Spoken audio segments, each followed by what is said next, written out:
That's gravy. Oh yeah, get amped. Preseason programs. The program leading directly up to your sport.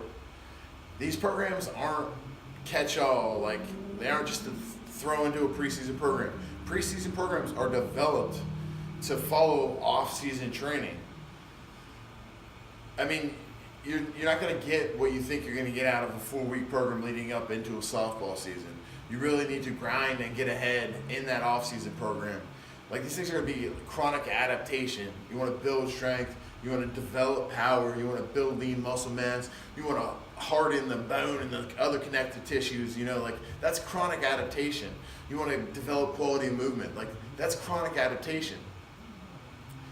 It's not, you know, waking up, oh shit, I've been obsessed with fantasy football and playing video games all day, every day, and now I have 3 weeks of the season. Like, it's not going to be as beneficial to try to ramp things up that quickly. Like, progressive overload is going to take time.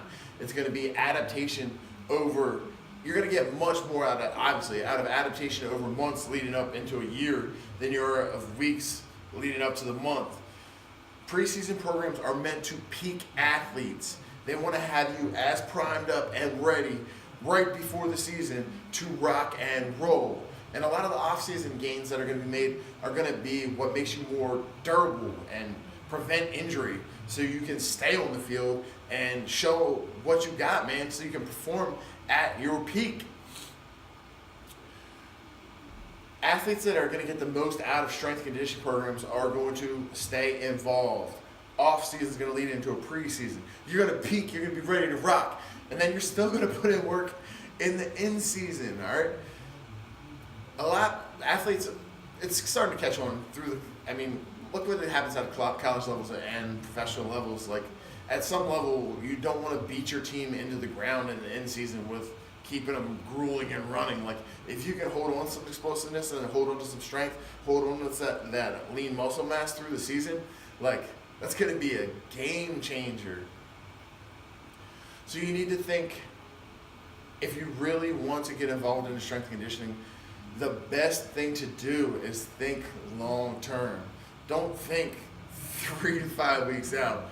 I mean, I'm saying don't even think a few months out. Like, think years, man. Think about high school career. Think about a freshman year into a sophomore year, into a junior, into a senior season. Like, put that work in.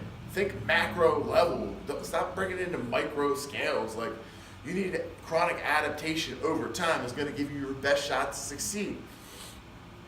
So don't think about, that 5-week program are you going to get gains from it? Of course you are. But think about how much more you can get out of not the 3 weeks previous, but the 6 months before that, 3 weeks. Like, put in the work, put in the time, show some commitment, develop some grit, and get somewhere. Get amped.